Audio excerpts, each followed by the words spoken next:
Muy buenos días, bienvenidos. El día de hoy vamos a tratar el ciclo del agua, una parte vital e importante porque del agua dependemos todos nosotros.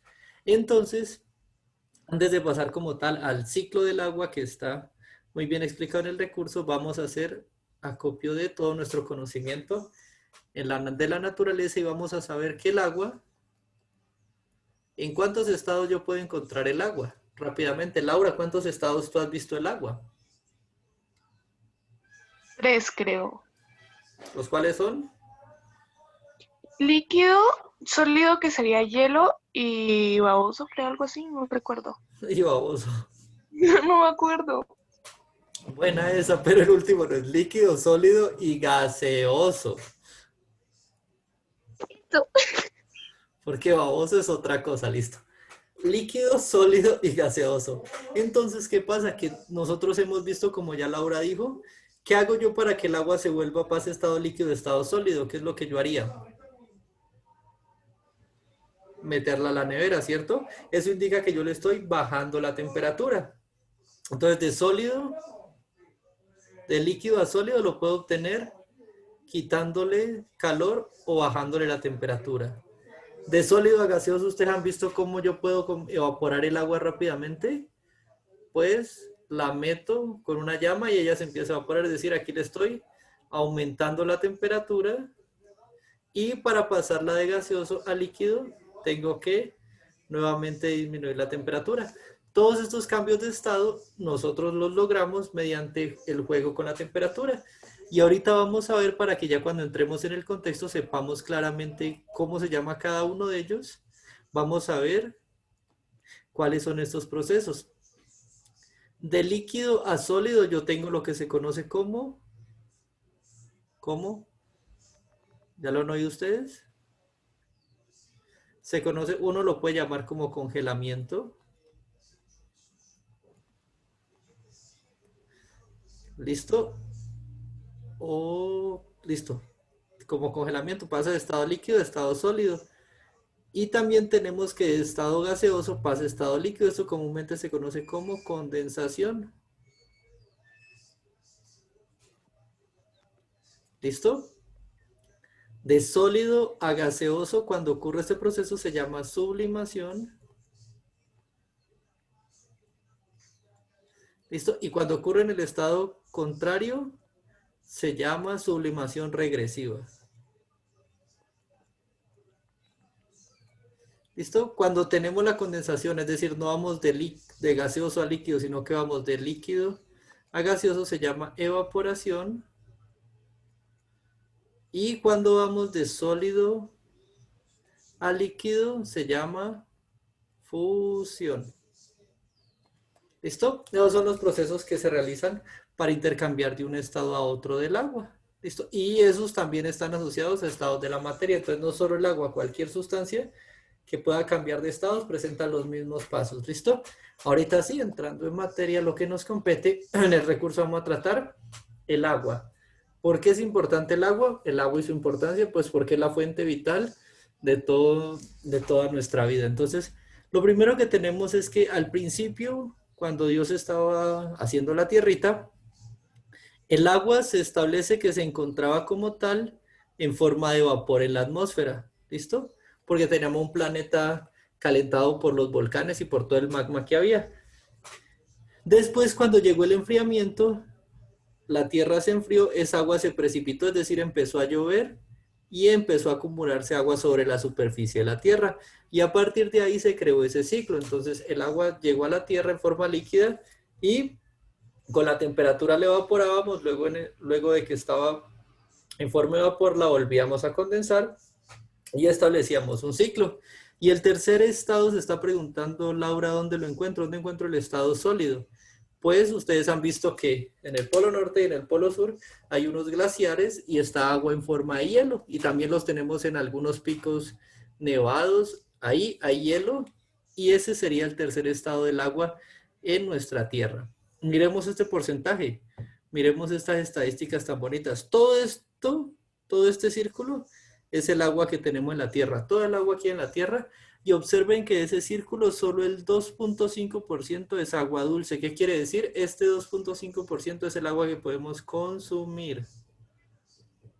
El humano no puede consumir agua salada porque se deshidrata y sufre procesos de deshidratación en su organismo, le da vómito, le da mareo, le da diarrea y nos afecta drásticamente. O sea, eso lo podemos consumir agua dulce. Esa agua dulce nosotros, ¿dónde la sacamos?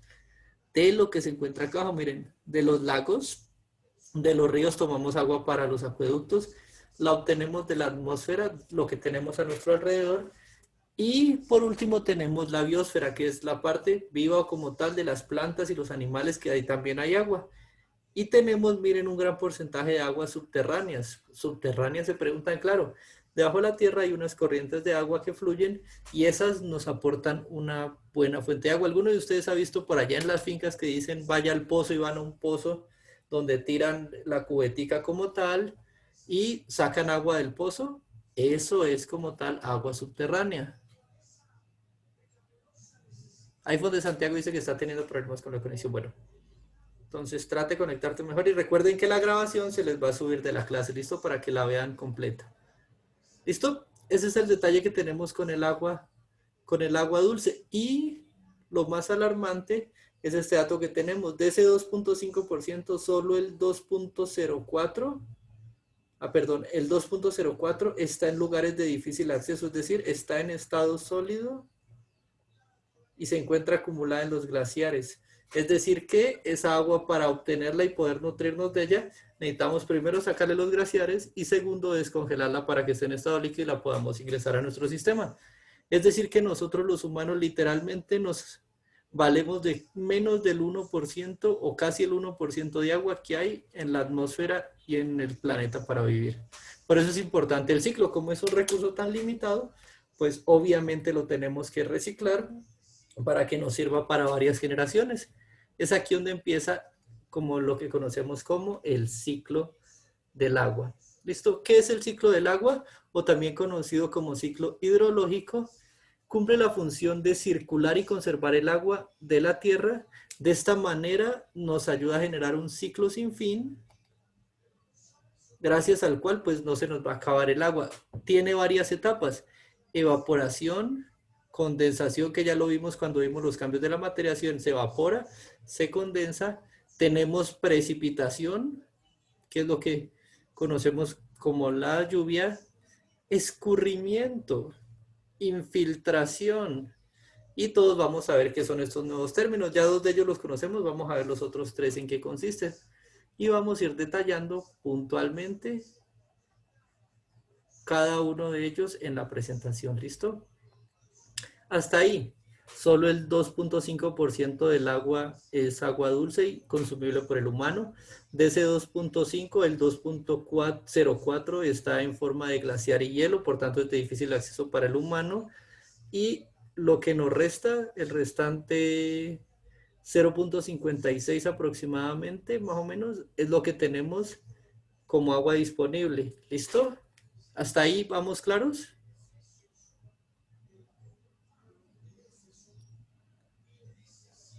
¿Se durmieron, chicos? Continúe, profe. Eso, pero no se me duerman. Bueno, continuemos. Entonces, la siguiente etapa que vamos a evaluar es la evaporación. ¿En qué consiste como tal la evaporación?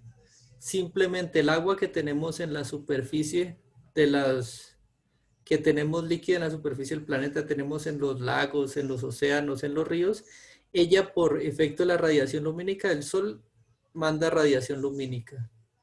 ¿Listo? Ella llega a la superficie y empieza a evaporar moléculas de agua y empieza a generar ese vapor de agua. Ustedes siempre han visto que cuando se forma un charquito de agua en cualquier lugar, cuando ustedes van caminando por la calle, algunas veces empiezan a ver como un vaporcito que sale del charquito y se va evaporando, valga la redundancia. Pues eso es agua que empieza su ciclo, se empieza a evaporar. No necesariamente tiene que llegar a la temperatura de ebullición, o sea, no necesariamente tenemos que tener 100 grados centígrados para que empiece el proceso de evaporación. Él se realiza constantemente en la superficie de los cuerpos de agua. ¿Listo? ¿Qué pasa cuando yo adquiero 100 grados centígrados? Cuando llego a los 100 grados centígrados, toda esa masa de agua empieza a pasar de estado líquido a estado gaseoso de forma inmediata. Es decir, es cuando yo veo que el agua empieza a hervir, ¿listo? Pero en este caso ya estoy hablando de todo el agua, pero el agua lo puede hacer a temperatura normal, a 37, 35 grados centígrados, que se empieza a calentar incluso hasta 30, y ahí empieza a liberar moléculas de agua que suben al cielo, suben a la atmósfera, y ahí se mantienen en Le estado. está faltando. Señor.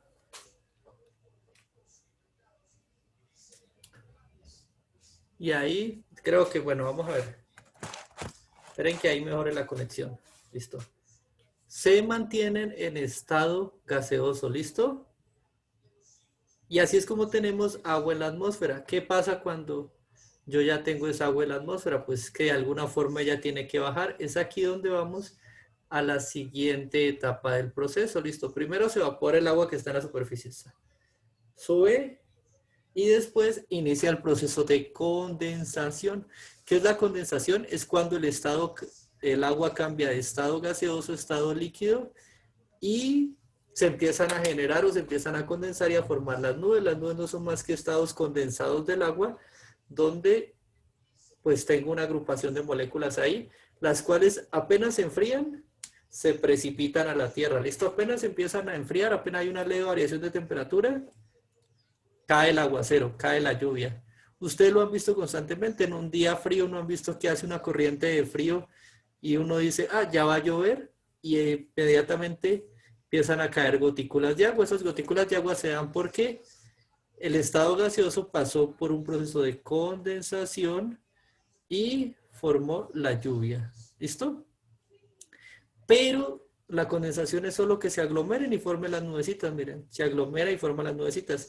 Cuando empiezan a caer ya las gotas al por mayor, por así decirlo, ahí tenemos otro término que se usa en el ciclo del agua, que es conocido como la precipitación. Es decir, ahí sí ya estoy teniendo una lluvia que hace que se precipite sobre la tierra el agua. ¿Listo? Ahorita sí, veamos este dato.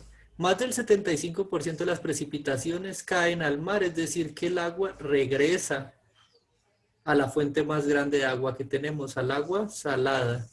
Y el resto cae sobre la superficie terrestre, convirtiéndose en agua subterránea, la cual llega hasta ahí gracias a dos procesos. Aquí los tenemos, escorrentía y filtración.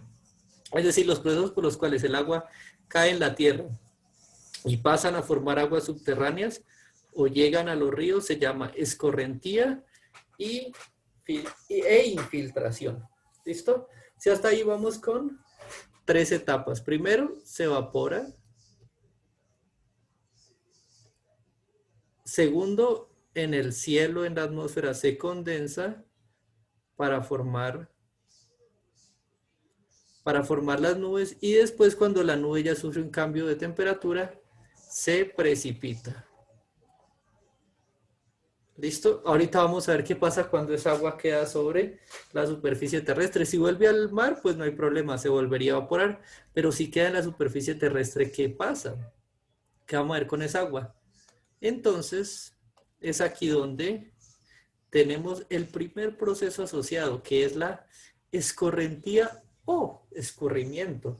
Y hay una diferencia entre escorrentía y escurrimiento, y leamos qué dice aquí.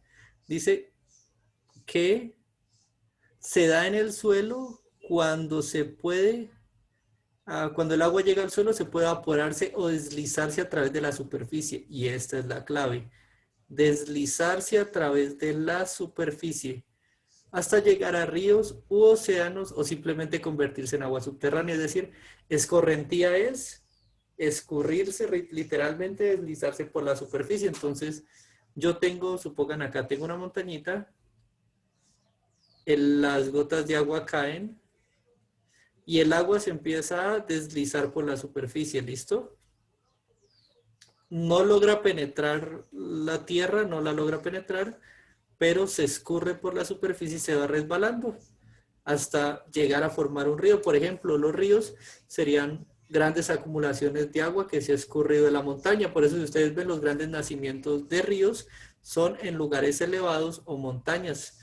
y también en nevados. Por eso es tan importante cuidar los ríos y cuidar los páramos, porque el proceso de escorrentía, tras de que es bien lento, se realiza en lugares como los páramos, que ayudan a condensar el agua y a deslizarla para formar el río. Y cuando se empiezan a secar los páramos, pues ellos empiezan a recuperar agua y el río se empieza a secar. Eso hace que el ciclo del agua se empiece a desbalancear. ¿Listo? Ahorita, si eso es escurrimiento, ¿qué será infiltrar? Infiltrar, como su nombre lo dice, es colocar algo dentro de. Entonces, vamos a ver aquí que el proceso de infiltración se encuentra asociado es cuando el agua cae, pero se permea bajo la tierra. Ay, ¿qué pasó? Se permea bajo la tierra y se mueve lentamente por los estratos y los poros del suelo hasta convertirse en agua subterránea. Ahí es donde surgen los canales de agua subterránea. Entonces tengo la montaña tiene poros o tiene grieticas en el suelo, y por esas grieticas en el suelo es que el agua que cae precipitada empieza a escurrirse por debajo de la tierra hasta llegar a los grandes canales de agua subterránea que se encuentran enterrados. Y esos canales son los que la transportan a lo largo de toda la tierra. ¿Listo? Muchas veces cuando esos canales de agua subterránea llegan a la superficie es donde se crean nuevos nacimientos de agua. ¿Listo?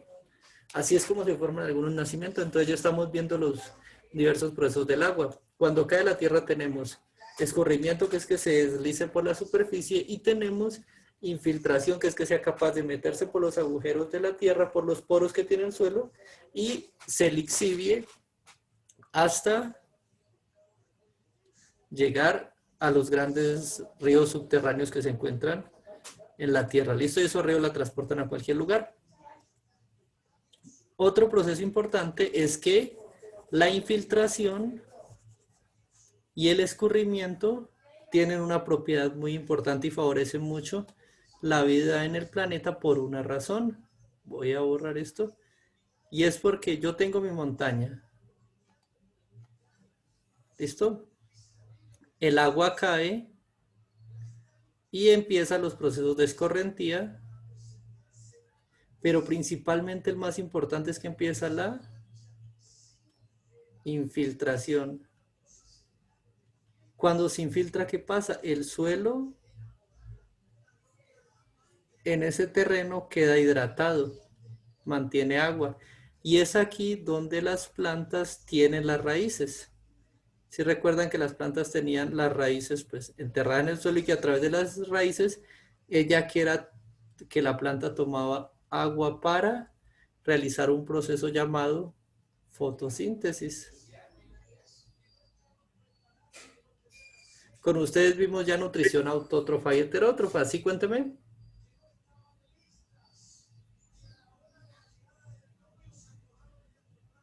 Listo. Entonces, con ustedes nosotros ya vimos la fotosíntesis y vimos que la fotosíntesis requiere agua.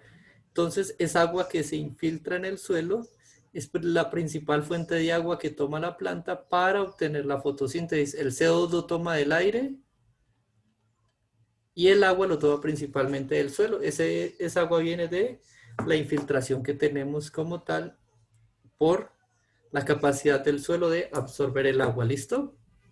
Entonces, por eso son importantes los procesos de infiltración. Finalmente, pasados en las etapas del agua, tenemos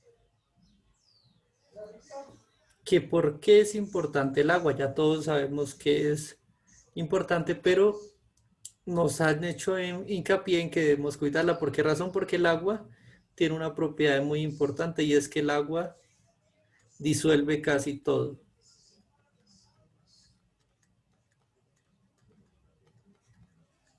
O lo disuelve de forma inmediata o lo disuelve con el tiempo. ¿Listo? Entonces el agua constantemente está disolviendo y arrastrando sustancias. ¿Qué pasa cuando lo que hay y lo que tiene disponible el agua para disolver son desechos, es basura? Pues que el agua empieza a arrastrar esta basura hacia los grandes pozos de agua. Por eso es importante cuidar el ciclo del agua, no tanto por que la basura pueda afectar el ciclo, sino porque esa basura empieza a afectar los nacimientos y las fuentes de agua. ¿Qué quiero decir con eso? Tenemos aquí nuevamente, vamos a dibujar, tenemos aquí nuestra tierrita, tenemos aquí el mar, supongan que el mar, ¿listo? Tenemos aquí un río que viene hasta el mar y deposita el agua. Y aquí se da el ciclo del agua, entonces lo primero es se evapora. Aquí se condensa para formar la nube.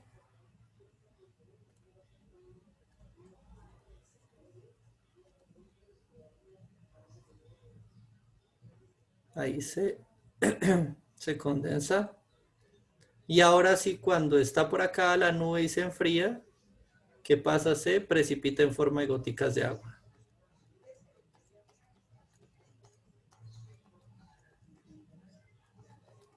Cuando cae a la tierra ya sabemos que se infiltra o se escurre por la superficie. Pero supongamos que cuando se infiltra, aquí yo le coloco un contaminante o varios contaminantes por aquí. Los contaminantes los arrastran, pasan al río, llegan al océano.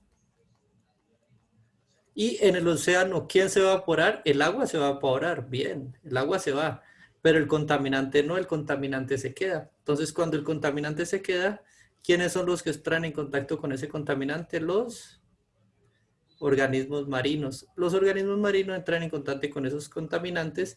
¿Y qué empieza a pasar? Posiblemente el contaminante los empieza a lastimar, los empieza a dañar. Si los organismos marinos mueren, ellos empiezan el proceso de descomposición. Y hay un desbalance en la red trófica, hay un desbalance y empiezan a faltar, empiezan a aumentar la descomposición, empiezan a aumentar los residuos de descomposición. Los animales que se alimentan de esos peces no tienen con qué alimentarse y eso causa que se desbalance el ciclo de la vida. El ciclo del agua no, el ciclo del agua sigue, porque se sigue evaporando y se sigue condensando y ella sigue. Pero el ciclo de la vida y principalmente lo que conocemos nosotros como la red trófica es la que se va a ver afectada. ¿Listo? Por eso es que es importante preservar el agua y evitar su contaminación. Ya sabemos que puede contaminar cualquier cosa, lentamente va contaminando el agua, pero la idea es no favorecer los procesos de contaminación fuertemente.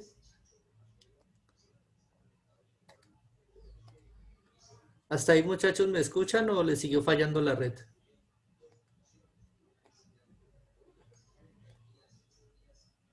Chicos, Continúe, profe. bueno, creí que les estaba fallando. Listo. Entonces, muchachos, Entrecortado, no entendí nada casi. ¿se le entrecorta quién dijo eso? ¿Don Santiago?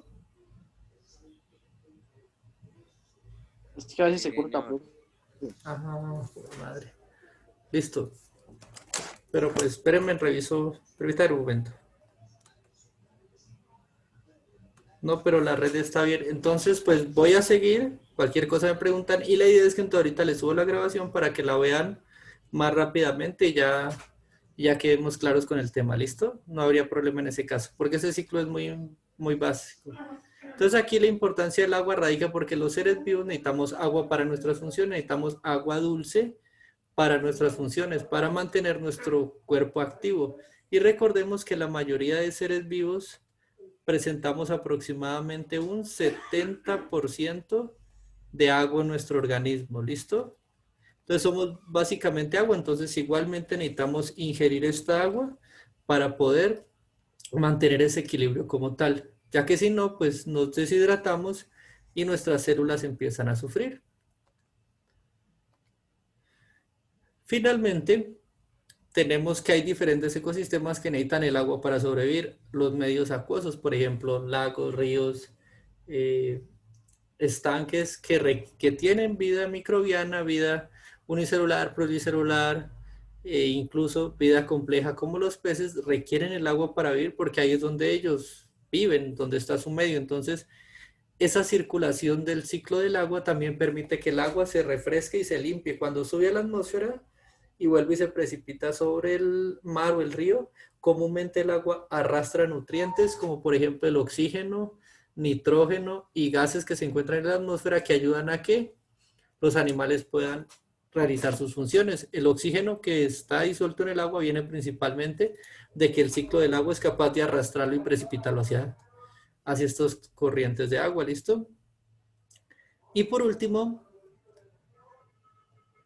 tenemos cómo es la relación del hombre con el agua. La relación del hombre con el agua es principalmente porque estamos constituidos por agua. Principalmente nos encontramos y todas las sustancias que se encuentran en nuestro organismo son solubles en agua y están activas para ser transportadas por el agua y nuestra base es acuosa principalmente. Es por eso que también nosotros los hombres y los seres humanos aportamos al ciclo del agua pero en una menor escala y lo hacemos porque todos los seres vivos generamos procesos de transpiración. ¿Qué quiere decir esto? Que a través de nuestra piel liberamos agua al medio ambiente, liberamos el agua cuando estamos en exceso. Cuando usted está sudando, libera agua, eso es transpirar. Y cuando usted no está sudando, normalmente sus poros, al igual que los poros de la planta, están equilibrando pequeñas cantidades de agua con el entorno para poder refrescarse, para poder mantener la temperatura corporal. Por eso también los humanos hacemos parte activa de el ciclo del agua como tal. ¿Listo? Entonces, por la transpiración, recuerden que se hace a través del tacto, del sentido del tacto que da a través de la piel. Entonces, permítame. Entonces, ¿cuál es la idea aquí? La idea es que ustedes ya realicen la actividad, que son 6 preguntitas. Espérame. Que son 6 preguntitas permítame, me salgo de acá.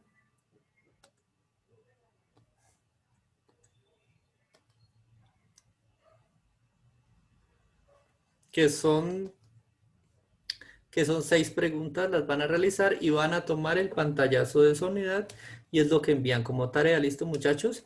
De todas formas, sé que el audio está funcionando como se está entrecortando, pero de igual forma voy a subirlo a la plataforma, el link en YouTube, para que ustedes lo puedan repasar de ahí y puedan ver las partes que, por decirlo de alguna forma, se perdieron. ¿Listo?